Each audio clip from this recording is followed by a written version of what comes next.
What I want to talk about is a few different lead sources that I personally use and how I find that data, what I do with it.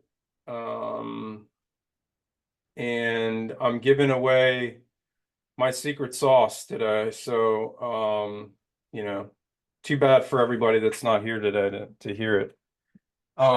So of course, those of you that have been here know that I spend a lot of my time in the foreclosure world. So we've talked some about that, where that data comes from, but I mean, maybe some of you guys that aren't aware, and maybe Nick in Florida, I think we've probably touched on this, and maybe you can even shed a little bit of light on where your data comes from. But for those of us that are here in the DC metro area, um, I source all of my foreclosure data directly from trustee sites. So when a property goes into foreclosure, it is assigned to a substitute trustee to hold the property till it is sold at auction.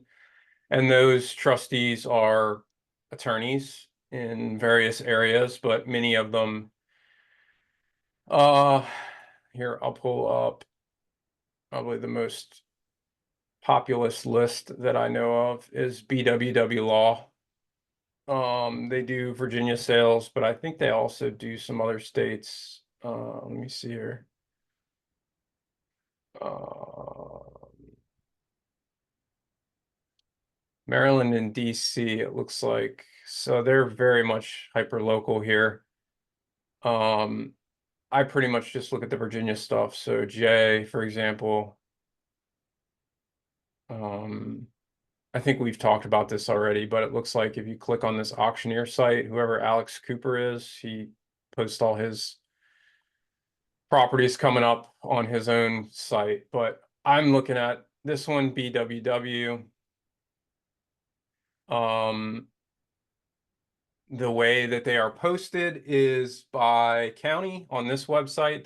They don't, all these trustee sites don't post them all by county. Some of them post them by date. Most of them post them by date, I would say, over county. So they're just in chronological order. But I kind of like this one because it's in by county. So I can look at Warren County, for example, has a whole whopping two, and I think there's probably only maybe two or three others right now in Warren County that I know of.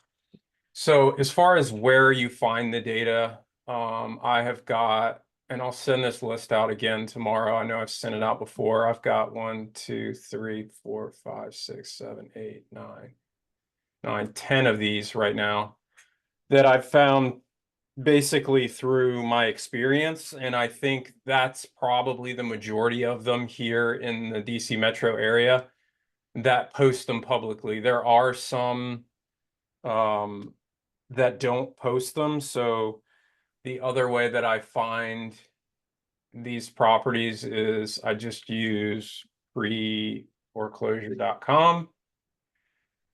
I have an account with them. I think it costs me like 20 bucks a month. Can you guys all see my screen too, by the way? Okay. Yes. And I can just kind of cross-reference Front Royal, or let's see if Warren County, Virginia.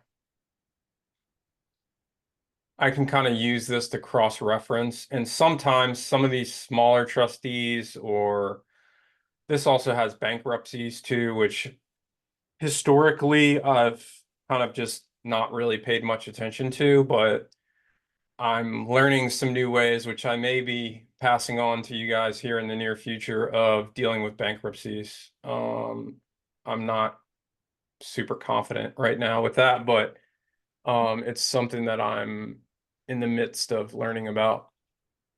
So Mike, anyway, how is a bankruptcy different from a foreclosure? when you file for bankruptcy, um, you're now dealing with basically this bankruptcy attorney that you have to go through. So my understanding, again, I don't, I historically, I've just kind of said like, not even going to waste my time with it. But my understanding is like you're reaching out to, instead of reaching out to the, you can still reach out to the property owner, but you're basically going to be dealing with the bankruptcy attorney and trying to negotiate with them.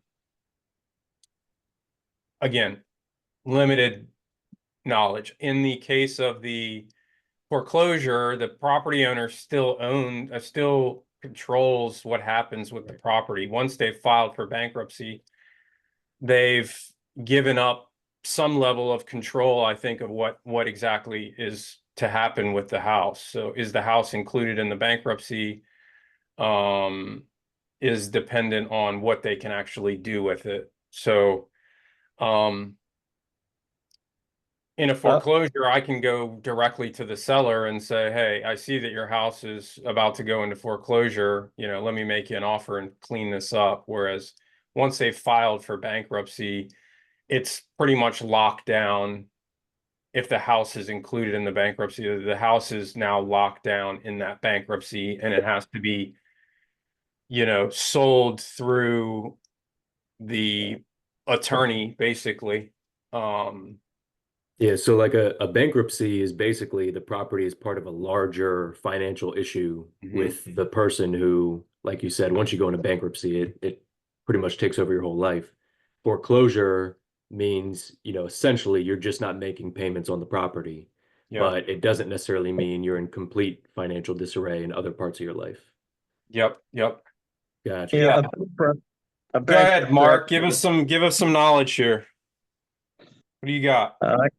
I can tell you a good recipe for spaghetti, but yeah, if it's a bankruptcy, the lawyer has to go to the bankrupt. It has to go to the court, the trustee of the court, and say, "Hey, this is what I want to do. Can you release it?"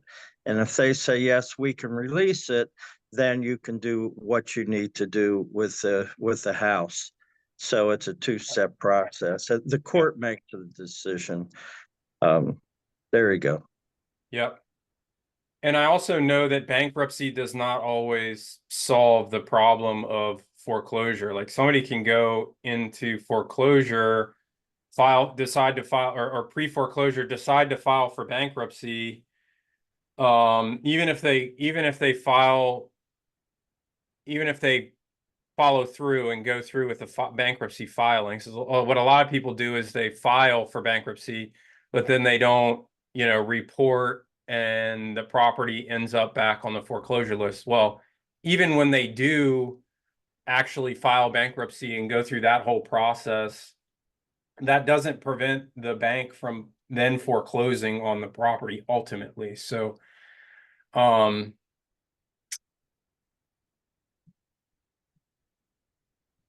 I'm learning some new methods of dealing with these types of properties where otherwise I would not only bankruptcy, but things like reverse mortgages and no equity situations when normally I would look at it as kind of like a dead deal. Um, I found this method that people are using to kind of get around that, which is it's essentially a short sale, but anyways, we'll talk about that another time. I don't want to get sidetracked from what we're talking about here too far. Um, Hey Mike, I got a quick question. yes, Let's say the home is in foreclosure and it's going live on auction, right? So it's been scheduled. Do you still have the opportunity to, essentially work with that homeowner to get them an offer? say again, Jay, real quick. Yeah, so let's say the property's going live on auction, right? Like it's already going to auction, let's say like 3 weeks or a month from now. Can you still buy that property before it hits auction? Yeah, you can. I've stopped auctions all the way up until the day of the auction. So, the short answer is yes, but it depends on very much on their situation.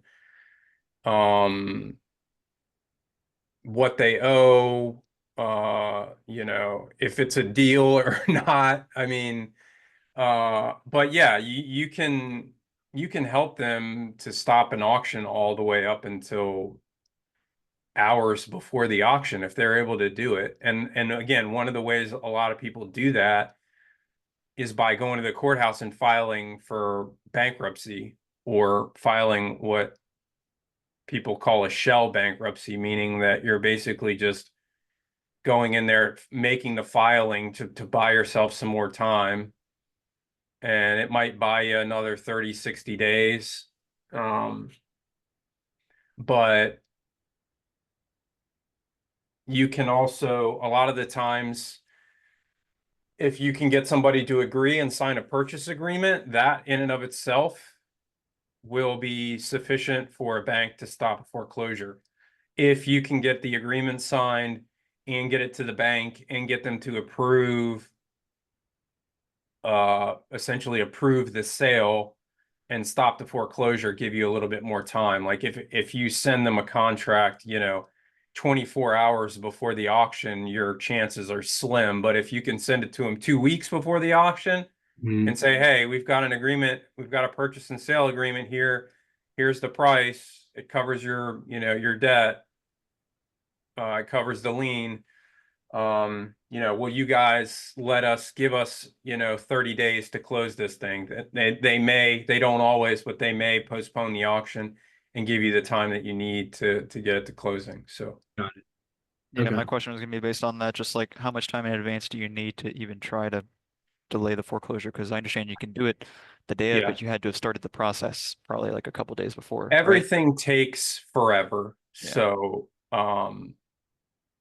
I feel comfortable with like 10 plus days at a very minimum going to the bank with a purchase agreement. Now, the other way that I've done this is just by going and reinstating the loan. So let's say they've gone into pre-foreclosure, they haven't made payments for 6 months. It's a property that I know that I can do something with. It's a good deal. I got it at a good price. I'll go and just get a payoff, which also might take 3, 5 days to order a payoff and just wire the funds. Now, I'm not going to do that if they owe, 50 grand, but I might do it if they owe 5 or 10. I've done it probably up to 15, 16K when I know I've got a good deal on my hands and I just want to get the ball rolling and it's a short time window. I'll go and wire the funds, add some kind of addendum to the contract, record the payment and a memorandum with the county so that there's no backing out, there's no finding another buyer and going behind my back. But you got to be very careful doing that. I mean, you're putting money at risk. Like something could go wrong. So in those situations, like I need to have a good grasp of what's going on. I need to have a good grasp of who this person is. Can I trust this person? Um, I don't like to make it a regular practice, but if it comes down to it and I've got a good deal that's coming down to the wire and I got to jump in there and make a payment to get it done, I'll do it. But that's like last case, last ditch effort scenario situation.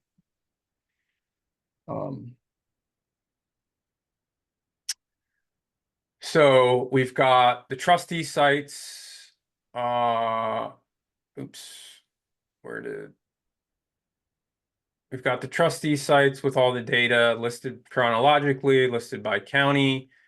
What I like about these sites is that I know these things are pretty much all updated. Some of them are a little flakier than others, but like this one, for example, is really good. Like they're on top of it. So I know if there is a property on this list that is actively in foreclosure, I don't care what the seller is telling me. Until the property comes off of this list, it is active in pre-foreclosure in my mind. Properties come and go from this list every day. It's updated in real time. So like somebody reinstates their loan or they get a loan modification or whatever. within 24 hours, it's coming off this list. Same thing is if they go into pre-foreclosure within 24 hours, or a lot of the times even before the filing at the county clerk's office, they come up onto this list. So that kind of leads me to my next. Does anybody have questions about these lists? I mean, it's pretty straightforward. I'll send out the list of these 10 that I have again, along with tomorrow's follow-up email. So you guys have them all to look at. But does anybody have any other questions about just these lists before I jump into kind of my real secret that I'm going to give you guys? Are you only looking at the cities and counties that you're interested in? And is there a range? Like I'm looking at that number on the right side. I don't know if that's house value or This how is, much they owe. This is the original principal balance, I believe. Yeah, original loan amount. So what do you generally look for when you look at these lists? Because obviously it'd be nice to reach out to everybody, but I'm sure there's I'm some not that are just looking for not. anything in particular. I'm Okay. looking at counties that I want to be in. So, there's 10 or so counties, let's say, whatever, that I focus on. Now, I go outside of those if the well dries up, I'll go outside. There's just not a ton of foreclosures right now still.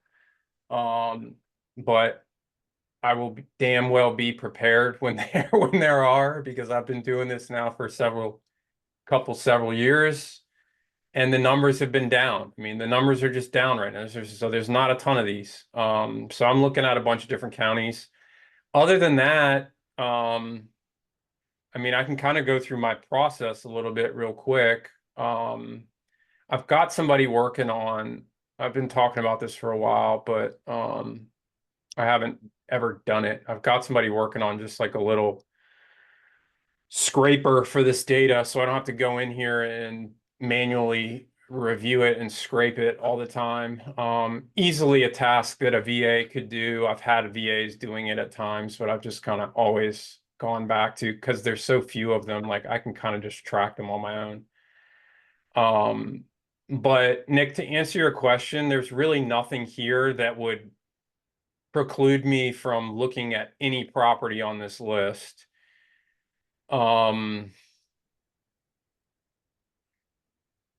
If they're on here, I'm interested in talking to them, basically. So I'm going to call pretty much everybody. So the way I do it is I'll just do this one, for example, Fairfax County. I just take the address, punch it into batch leads.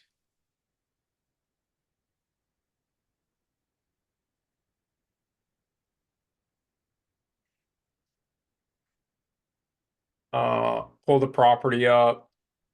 This will give me the estimated value, not always, but usually some mortgage info. So I find it to be reasonably accurate. So this tells me they've got one lien, 600K. The house is worth $1 million.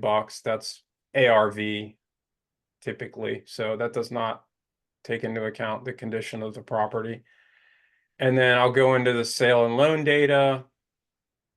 I'll take a look at their current loans. So this tells me again, original loan amount 639, their estimated payment amount, which is always interesting to me. Usually it'll give me some interest in principal, but again, not always. But aside from that, like, I don't really care. I just need to know. Now I need to know what's going on. So I'll skip trace it.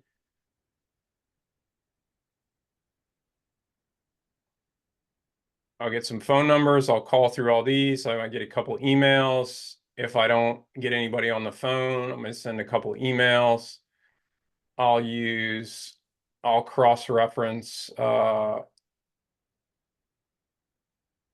True People Search, which is basically free skip tracing. So if you don't have something like Batch, you can just use True People Search. What was that person's name? Is that it? Sammy? Yep, they're right here. Oops. You guys know what I'm looking at. Hats. Can you believe it? Sammy. So this is True People Search again. reasonably accurate. Gives me some more phone numbers to try, gives me some more emails to try.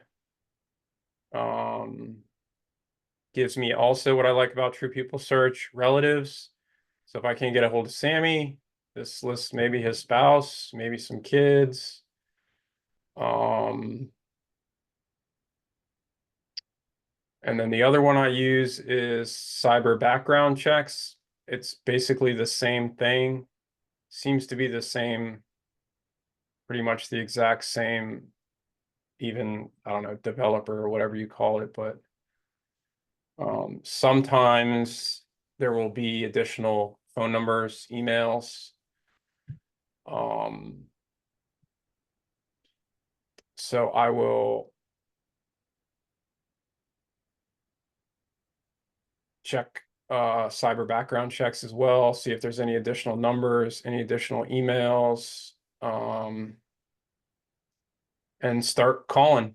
Again, efficiency, I've always done it as a one-man show as probably least efficiently as possible, meaning this is how I'm doing it. Like, I'm going to the site, hey, here's a new property that just popped up, batch leads, manual dialing, manual texting, manually looking up all this data myself and calling it myself. You know, you could have a VA pull this data for you, put it into a dialer, you know, call it in larger batches. I haven't gone that route quite yet. Just because it's always worked for me doing it this way. And then, I mean, that's kind of really it. There's no secret sauce to that. Consistency and persistency is the secret sauce there.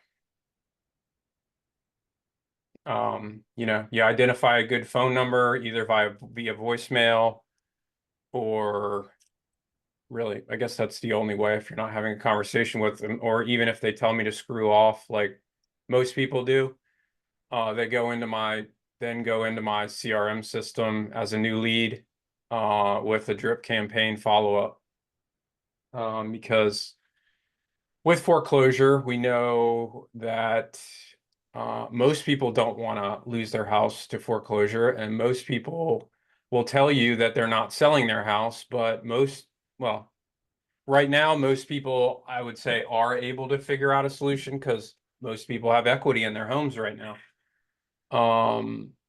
But there's certainly a percentage that have either decided already that they want to sell, or they will make that decision once they realize that they've exhausted all of their other options. They're not going to get a loan modification. They're not going to, you know, have money to reinstate the loan themselves. They might file for bankruptcy or do one of these other things to draw the process out. But as you follow these lists, you'll see these properties come on and off this thing, the same properties on and off, on and off, on and off, until eventually they get foreclosed on or they sell the house. So it really just becomes a follow-up game. Step one is just identifying some good contact information. And then step two is just being diligent with follow-up and having a good system around follow-up. So that is my basic foreclosure lead gen in a nutshell. Now, I will do some texting to people. I will do some handwritten letters, kind of Nick, the way we were talking about earlier, to people if I'm not able to get them on the phone right away. I've also been using social media. So I'll look people up on Facebook, see if I can't, you know, find them that way with some kind of signifier. If their name is John Smith, obviously it's going to be very difficult, but if their name is Sammy Hainen, you know, I'll search them on Facebook. Maybe I find them, maybe I don't. I mean, this one doesn't look like there's any chance, but sometimes you'll see Sammy Hainen from Fairfax and send him a DM. Try it out. It works. Any other questions about foreclosure? trustee sites. Okay. So phase 2, this is even getting more into the weeds of finding good data. There's lots of ways to find data. I mean, I can go here into batch leads and go, or any of your data aggregator sites, and go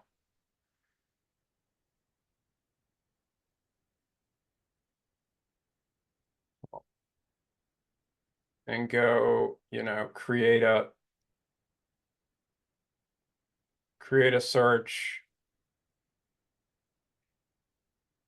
Oops. Bear with me here. So if I want to look around Front Royal kind of area-ish, whatever, create an area search. What's going on here? Oh. And that's not right. Something's wrong here. Hold on. Let me try this again. Ay, ay, ay.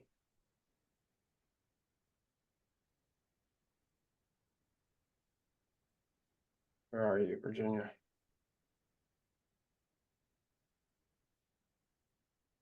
Okay. Where did my... All right, I'm struggling here.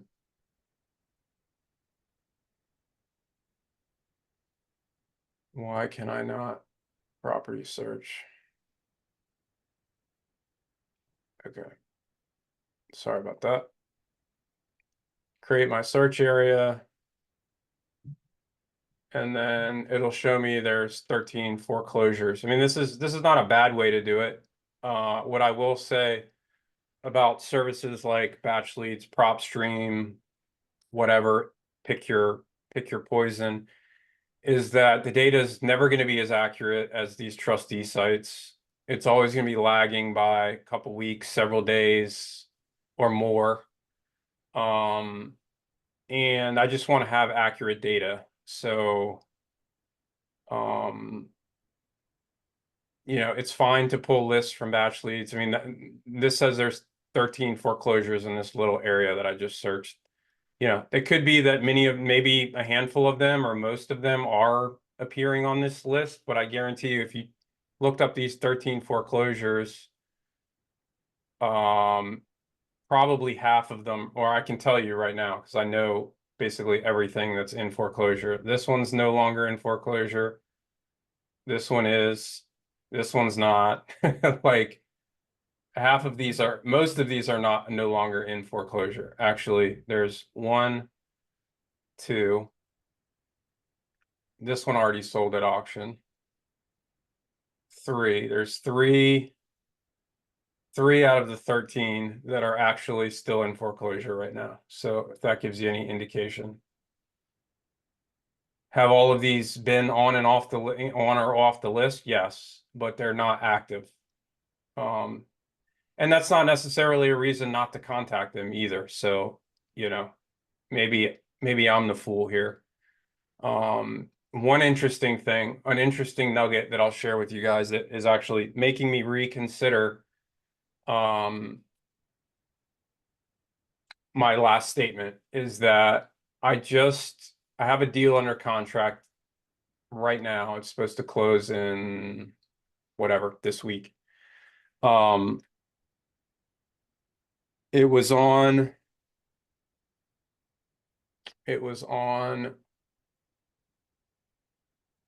this trustee site. I found it on here. I reached out to the seller. I wasn't able to get him on the phone. Searched him on Facebook, found him. He's mutual friends with a bunch of people that I know. I messaged him on Facebook. He didn't respond. I messaged a couple people that he was friends with and said, hey, do you guys know this guy? One of them responded to me, connected me with him. I put the property under contract. We're closing on it in a couple weeks. That's my Facebook lead gen example. But what was interesting is that if you look it up on this list, This is it right here, 6 Raleigh Ridge Drive in Front Royal. It is marked as canceled. However, in talking with the seller in the last couple weeks, I said, hey, did you, what he was telling me was that he had some money, he could probably reinstate it. It wasn't a large reinstatement. It was like maybe like 10 grand. He was like, I could probably reinstate it, but it's like all the money I have right now. And I just don't want to put all my money into it and then have no money to do anything. Well, I said, okay, that makes sense. But then, like a week later, I saw that it came off the list. It was marked as canceled. So I went back to him. I said, "Did you go and make the payment? I saw the property was canceled." He said, "No. What happened was the servicer, this Rosenberg and Associates, actually bought the loan from Service Star or whatever. I forget the name of the lender. They bought it. The trustee bought it, which I had never heard of. I thought it was quite interesting because normally when these things get marked off, I usually stop following up with them, but that's got me reconsidering my strategy here. And also the reason why I kind of said, like, if they're on here, if you do something like a batch lead search and they pop up, maybe it's worthwhile. The other thing is that these things come on and off the list all the time. So whatever, this 1872 Drummer Hill Road may not be active in foreclosure, but that doesn't mean there's still not financial distress there. So I've been reconsidering that more specifically, like in the last couple of weeks since I found out about this whole trustee of buying of loan situations. Because my understanding is we're still dealing with them. Number one, we're still dealing with the trustee, and they're likely planning on just auctioning it off anyways, because this guy is still very much in financial distress. So something to think about. Insider nugget. Where was I going with that? So the other way that I source this data, even more sometimes ahead of batch leads and even sometimes ahead of these trustee sites, this is the secret sauce, is by going directly to, what did I just do? Going directly to, I just closed my tab. Undo that.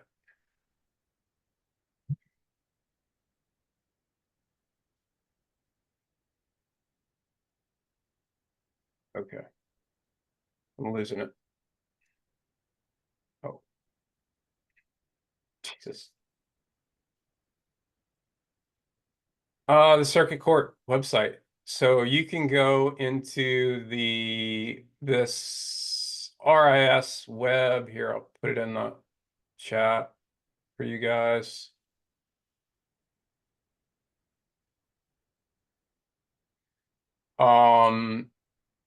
And they've got here locally, they've got all the counties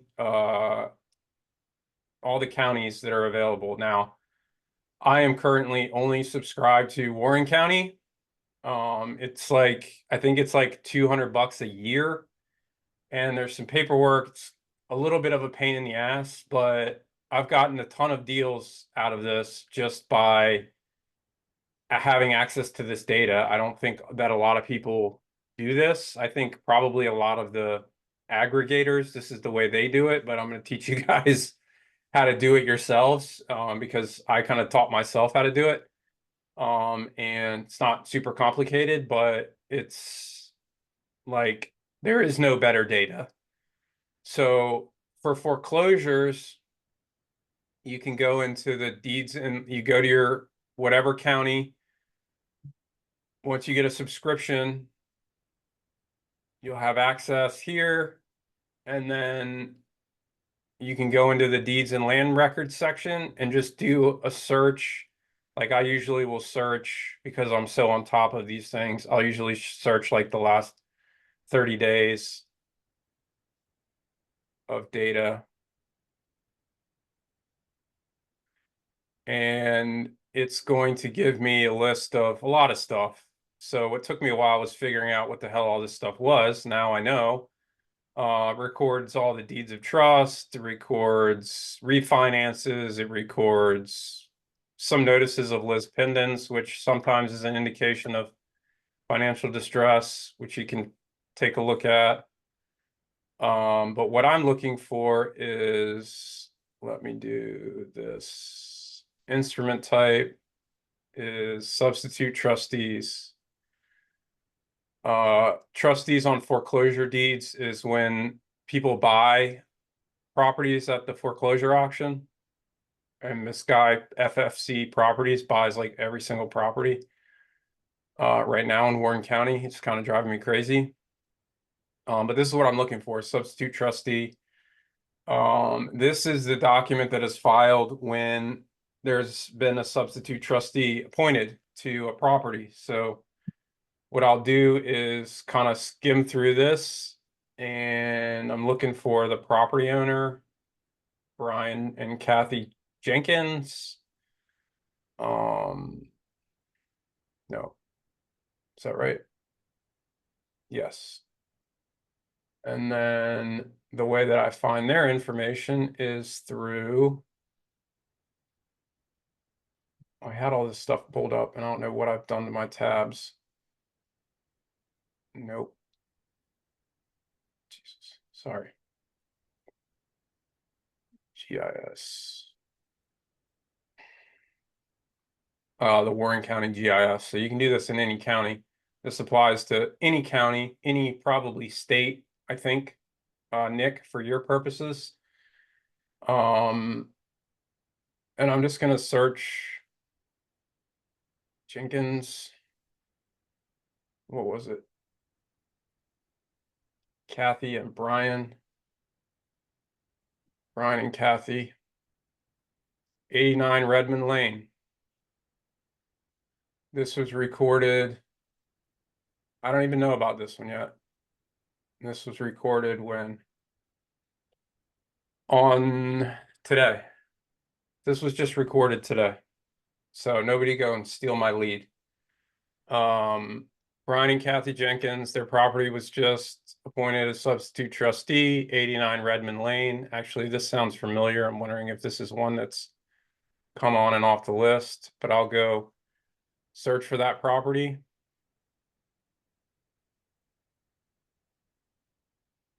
Same thing. I've already skip traced it, so I know it's been on this list before. And it shows active here, which means it's probably been on this list for a while. So they've probably been getting a lot of calls and mail already for, I skip traced this in May. So at some point they were already on the list, and it's already showing that it's been active in pre-foreclosure. So I would say it's a mediocre lead, but it's a lead in that they're back in pre-foreclosure. So I'm going to try and track these folks down. Questions about that? It is, again, take some time, take some effort, but if you want good motivated leads and you want data that probably 98% of other people aren't looking at right now, that is the way to find it, at least as it comes to pre-foreclosures. We can talk a little bit about some other types of data that you can pull from these lists or from these websites. Mike, can you reiterate what that RIS website that you showed us, what makes that different from the clerk of courts or the counties? This one here, Yeah, like what is this website? it's the same thing. It's the county clerk's office. It's just all the data. It's all the recorded data that they have. But you have to subscribe to that? In Virginia, you do. Okay. You may in Florida. I don't know. It may be public information. I don't know. I mean, it's all public information. But yeah, in Virginia, you need a subscription in order to access it. You may be able to go to the recorder's office and like look at it in person. Okay. I think That that is the clerk of courts that we're looking at. It's not some other special website that. no. Okay. It's just the general Virginia county clerk data that is put online so you can access. So I don't have to go to the courthouse and like, sift through records in person. I can just do it from my house and make the calls and do all that. So Yeah, because I was gonna say just from my experience for everybody else to relate. So at least in Florida and the counties that I'm looking at, the information is public, like you said, but you can just look up by category. So they'll post it by like list pendants yeah, or something like that, and it'll show you the entire list of active cases. The downside is if you're doing it by yourself, that they only show you the case numbers, and you have to go into every individual case number, extract the address, extract the owner, kind of like what you're doing here. yeah, But it is free, so I guess that's kind of like the trade-off. Now, I yeah, don't know if you can purchase the list, or like you said, if you go down to the courthouse, maybe you can get it. But yeah. yeah, I'm sure,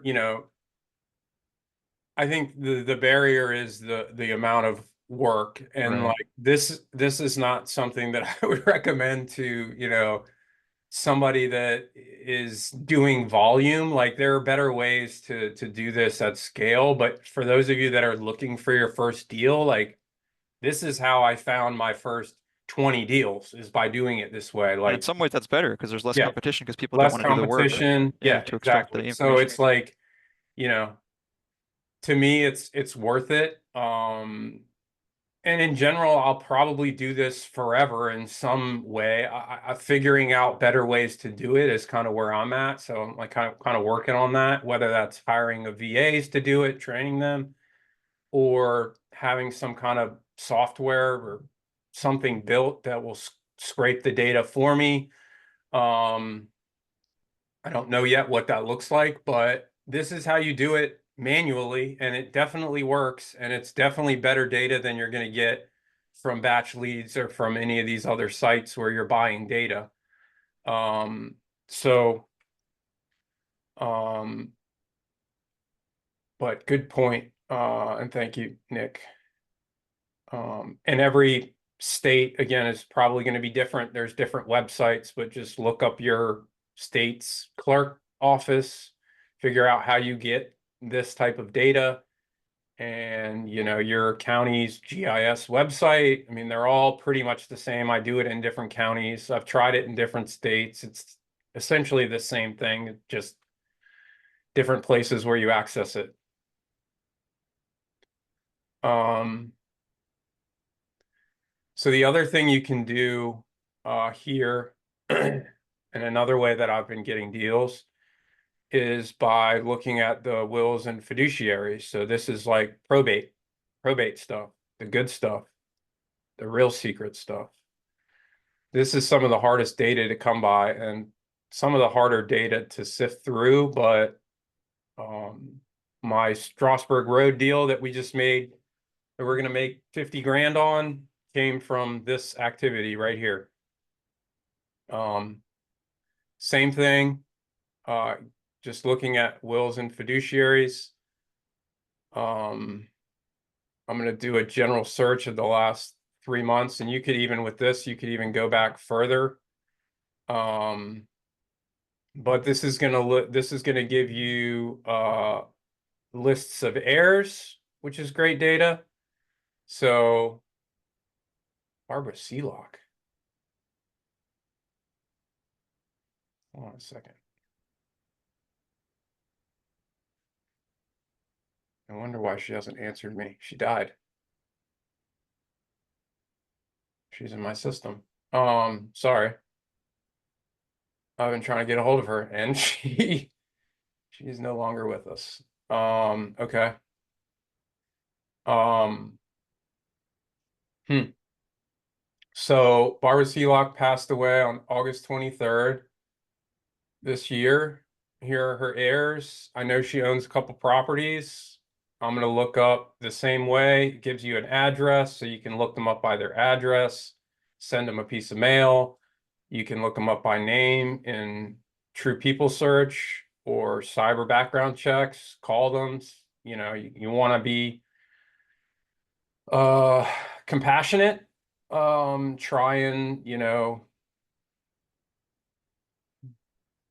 do what you can to be, come at it with the right script about, you know, hey, I usually what I say is that I'm a real estate investor. I track you know, probate data in the Warren County Clerk's office, and I noticed that somebody had passed away at the address of whatever, and I was reaching out to see if you guys had any plans with that property. I mean, there's really no good way to ask about it, so you gotta kind of come up with your best script for that. But I also, a lot of the times I'll just send a letter. I don't want to, especially if it's like a recent, you know, this one, for example, I've had probably 5 or 10 conversations with Barbara over the last couple of years about these couple of these properties that she's owned. And she's referenced her son quite a bit. So I might just give him a call and say, hey, I've been trying to get hold of your mother. You know, I saw in the clerk's office that unfortunately she's passed, and, you know, give my condolences. But I know she owns XYZ property. Do you guys have any plans for that? Are you maybe thinking about selling it? But really great data. I mean, a lot of the times it'll give you, what else? I mean, the list of errors is always a good one. This is all Barbara's stuff, so you kind of learn. Her will is in here. Can't usually get a whole lot from a will. But they might give you who the administrator is.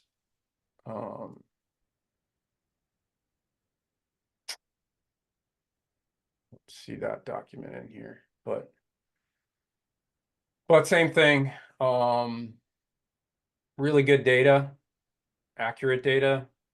You know, this one, for example, was just filed today. Like, what better data do you need than that?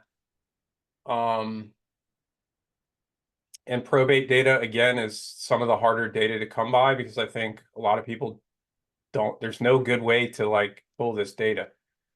There is a usleadlist.com. These guys I've talked to several times. They specialize in probate data. It is quite expensive, but it's all they do. So you guys are interested in probate, buying some probate data, I would recommend speaking to these guys. I'll put this in the chat, US Leads List. I'll send it out tomorrow as well. But again, you could do the same thing just by going in. I'll give you here. Let me show you what they quoted me for a list. And I got to get going here in a second, but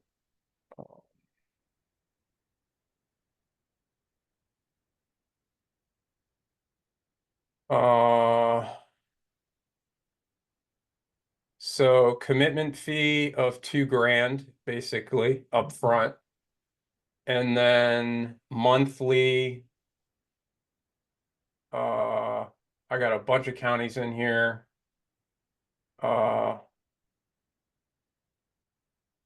900 bucks a month for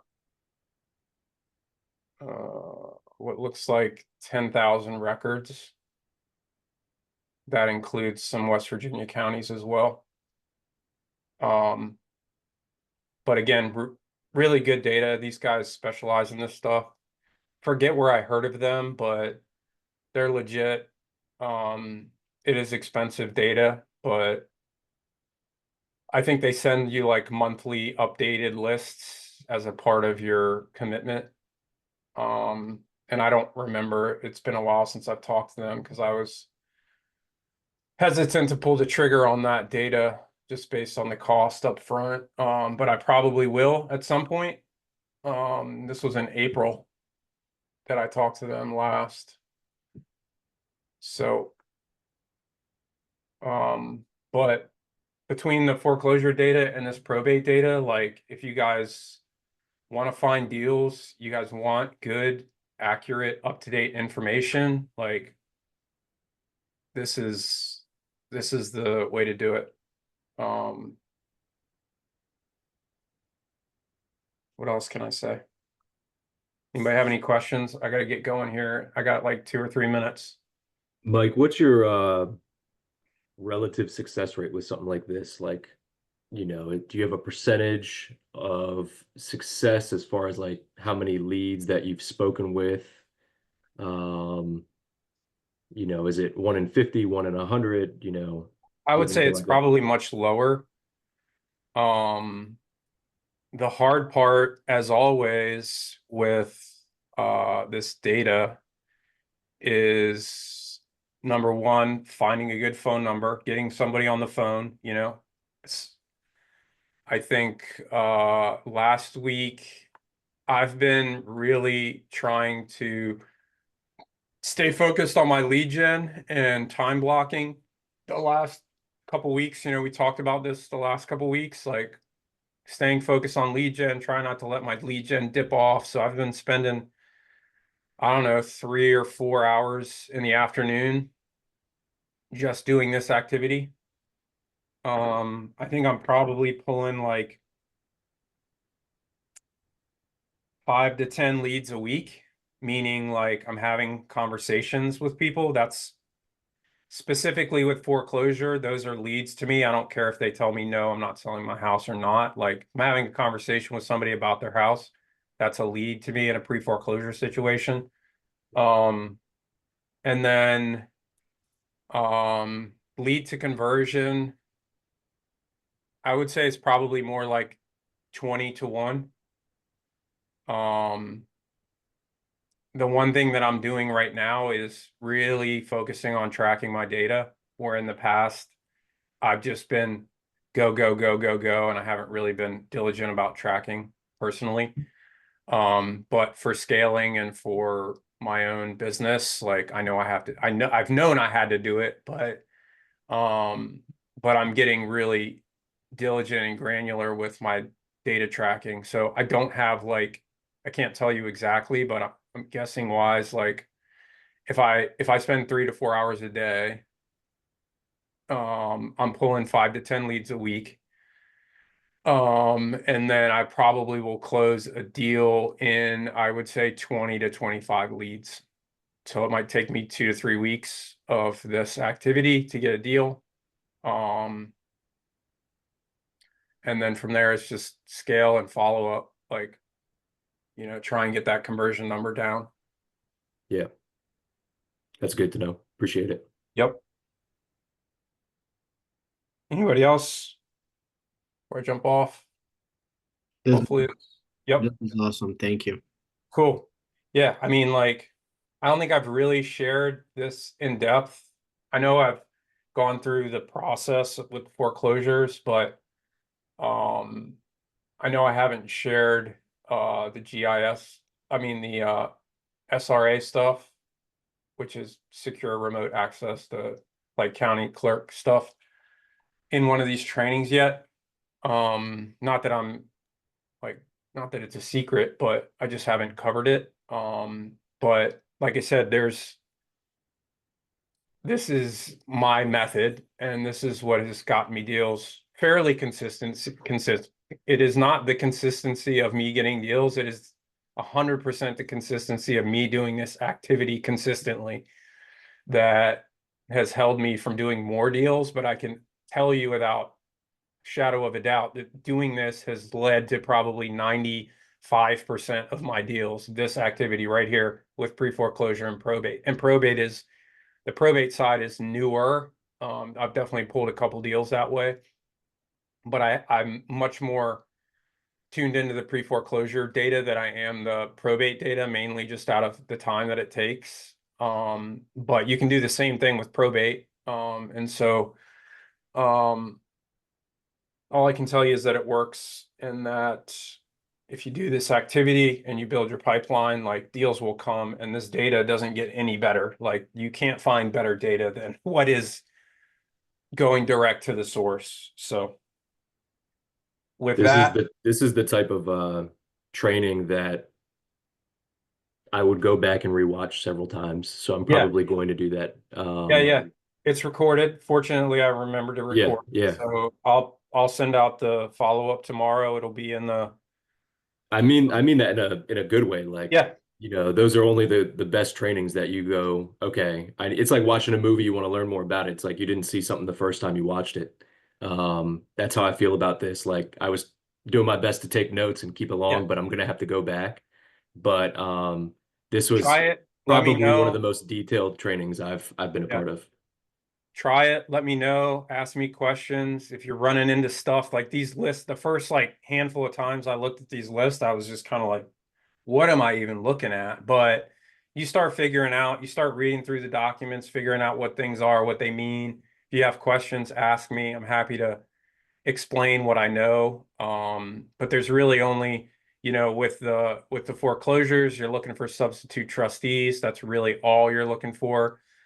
And with the probate, there's several different things, but the list of heirs are great. Some of the probate docs, some of these affidavits are good too, that I didn't even get to this, but like this affidavit of notice, this is what I was looking for. This is going to list the personal representative, and then all potential heirs.